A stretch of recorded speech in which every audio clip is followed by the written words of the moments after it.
오늘은 법인 설립할 때 많이 문의하시는 자본금은 얼마로 해야 되는지 이 부분에서 알아볼 건데요. 자본금을 설정할 때 주의사항에 대해서 살펴보도록 하겠습니다.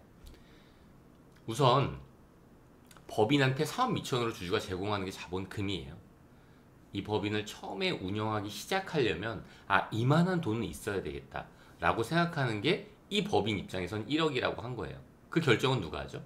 모인 주주들이 하겠죠. 법인에서. 이 주주들이 두 명이 모여서 이 예에서는 설립을 한 거예요. 자본금 1억짜리 법인을 주주 1, 2가 모여가지고 각각 반씩 부담을 한 거죠. 그 자본금을 부담한 비율이 지분율인 거예요. 근데 이렇게 투자를 하려면 이 투자한 금액을 회수하기 쉬워야 투자하는 것도 쉬운 거거든요. 이거를 잘게 쪼개놓는 거예요. 100만 원짜리로 쪼개놓을 수도 있잖아요. 그럼 조금 더 사람들이 쉽게 접근할 수 있겠죠. 한 주를 샀는데도 이 지분이 이 법인이 커질 것 같으면 한 주라도 갖고 싶을 수도 있잖아요. 그렇게 쪼갠 단위 금액이 이건 거예요. 액면가액. 최소 단위로 만들어 놓은 거예요. 거래할 수 있는. 뭐 이 액면가액으로 꼭 거래되는 건 아니지만 처음에 불입한 금액은 이 액면가액이 되겠죠.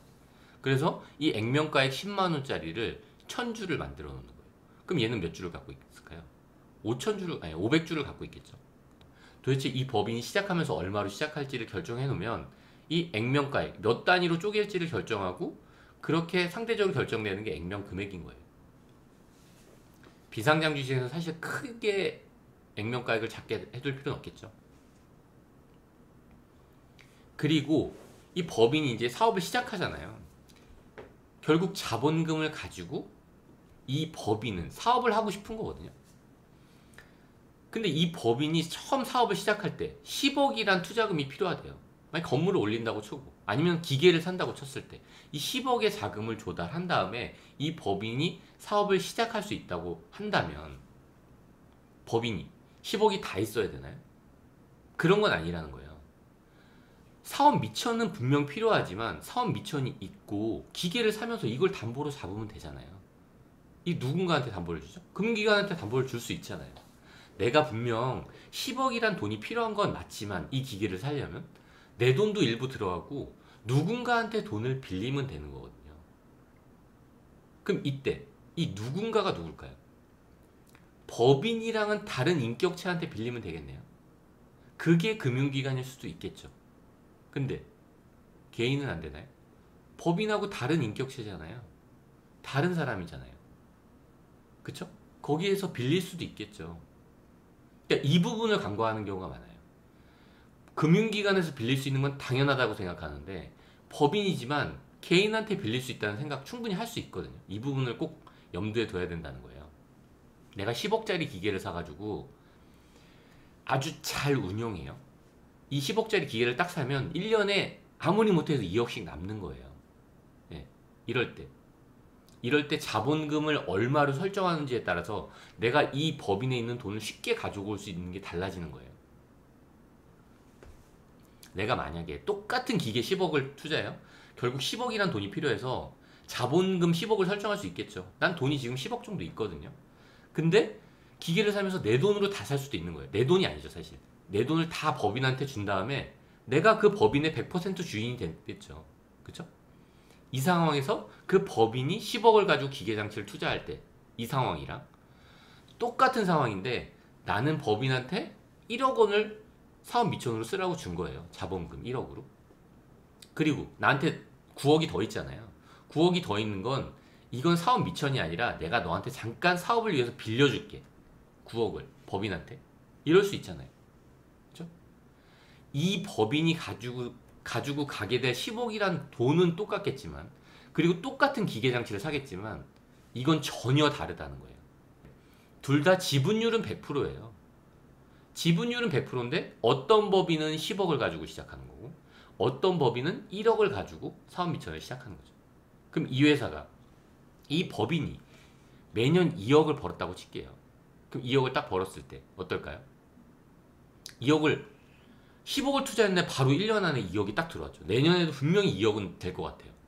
이럴 때 이 2억 내가 가지고 오고 싶지 않을까요? 너무 당연하겠죠. 근데 자본금 10억인 법인을 내가 만들어 놓잖아요.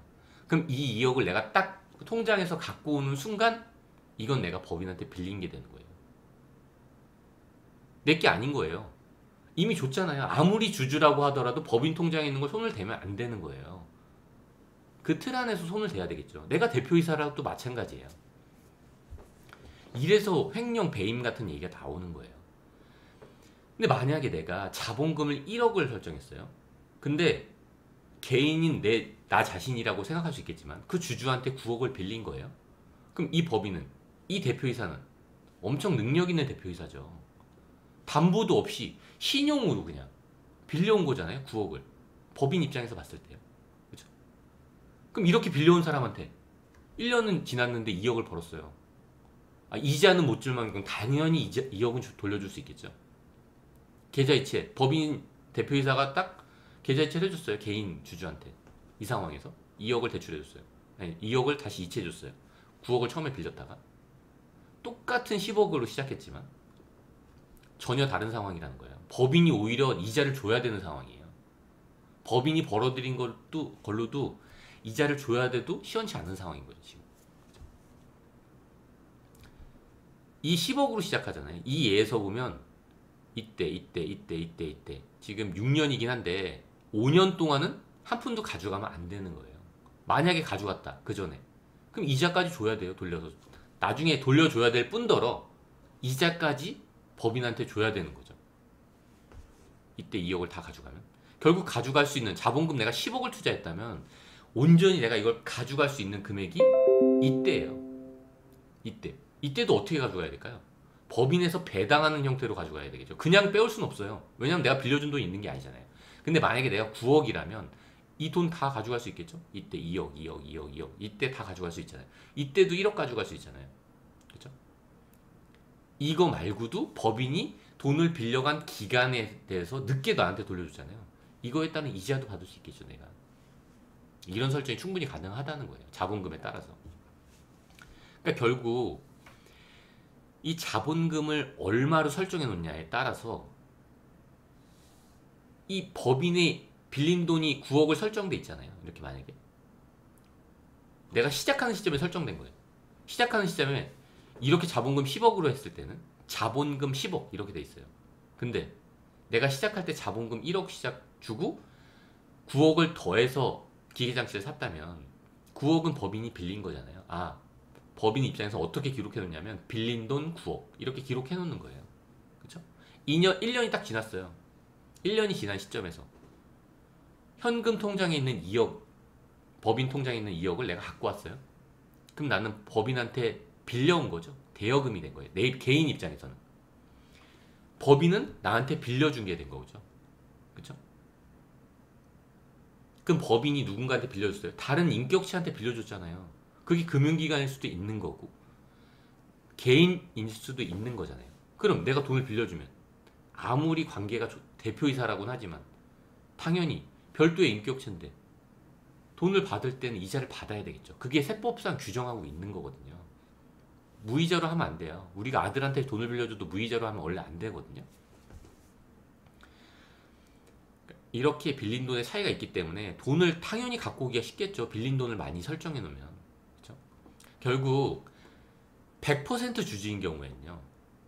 이게 개인 사업체인지 법인 사업체인지 사실 혼동해서 거래를 하는 경우가 많아요.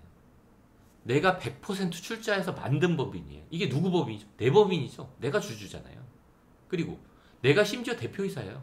이 법인에. 그렇다고 해서 돈을 이렇게 자유자재로 오고 가잖아요. 이게 마음대로 될 수 있는 걸 허용한다는 건 아닌 거예요. 절대. 법인격을 별도로 부여했잖아요. 얘는 세율도 다르잖아요. 그쵸? 다른 거예요. 근데 이렇게 자주 주고받죠. 이렇게 자주 주고받다 보니까 쌓이는 게 가지급금이에요. 이거에 대한 누적된 문제는 아주 크거든요.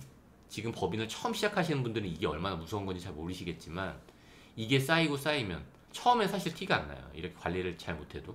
근데 이게 쌓이면 아주 큰 효과로 돌아온다는 거죠. 그러니까 결국 자본금을 낮춰놓으면 내가 빌려줄 수 있는 여지를 만드는 거예요. 100% 주준 건 똑같아요. 내가 이 법인의 100%를 갖고 있고 온전히 내 법인인 건 똑같겠지만 전혀 다른 결과라는 거죠. 자본금에 따라서. 그러니까 결국 법인을 설립한다면 자본금을 얼마로 해야 될까요? 1억으로 해야 될까요? 그건 아니에요. 자본금 100만 원으로 하면 안 되나요? 100만 원도 가능하다는 거죠. 50만 원은 안 될까요? 50만 원도 가능하죠. 굳이 자본금을 높이 설정할 필요는 없어요. 근데 주의할 사항은 분명히 있겠죠. 그러니까 결국 내가 여유자금이 좀 있다면, 그리고 100% 내가 주주인 법인을 설립하고자 한다면 자본금을 높게 설정할 필요가 없어요. 굳이 차입할 필요도 없는데 자본금을 뭐 1억, 5천만 원 이렇게 해놓으시는 분들이 있거든요. 그 5천만 원 해놓고선 그 돈을 바로 쓰나요? 그러지도 않거든요, 사실. 5천만 원을 한 번에 쓰지도 않아요. 그러니까 그 시점에 내가 빌려주면 되는 거예요, 법인한테. 그렇죠? 그래서 가지금을 발생하는 걸 최소화시켜야 돼요. 왜냐면 그 법인에 있는 돈을 내가 쉽게 운용하려면 자본금으로 설정해 놓으면 안 되는 거예요. 근데 전문 건설업들은 최소 자본금 기준 같은 게 있거든요. 그리고 어떤 입찰에 참여하는 회사들은 기준 자본금이 있어요. 그렇기 때문에 이런 회사들이 보통 보면, 이런 건설회사 자격 가지고 있는 회사들이 가지금이 많아요. 그래서 이런 거 합병하거나 인수할 때 상당히 조심해야 돼요. 이 부분은 다음에 살펴보도록 하고, 결국 사업 초기에 결국 자산을 구매한 다음에 이걸 통해서 대출을 받게 되는 거거든요. 그렇죠? 이렇게 담보 제공으로 대출 가능이 확실하다면 자본금을 많이 가져갈 필요가 없다는 거죠. 근데 이 부분은 꼭 그 대출 가능성 여부에 대해서 자본금하고 비례해서 은행에 확인해 볼 필요는 있어요. 근데 은행은 자본금이 높으면 좋아하겠죠. 왜냐면 주주가 쉽게 빼갈 수 없는 돈이 많은 거니까. 그 법인 자체에 대해서 신뢰도가 높아지는 건 맞겠지만, 그 자산 자체에 대해서 이미 담보를 제공하는 경우가 많으니까 자본금이 꼭 필요한 건 아니거든요. 그리고 가끔 이제 법인을 설립하면서 1억짜리 자본금을 설립하는 게 부득이하게 필요할 수도 있잖아요. 그때 배당을 위해서 자녀분들한테 이렇게 자본금, 지분율을 어느 정도 주는 게 있거든요. 주는 경우들이 있어요, 주식들을. 그때는 자금 출처 조사에 유의해야 된다는 거죠. 그래서 이 부분, 이 자본 거래에 대해서 국세청이 아주 세심하게 보고 있으니까 이 부분에 유의하셔야 됩니다. 오늘은 여기까지 하도록 하겠습니다.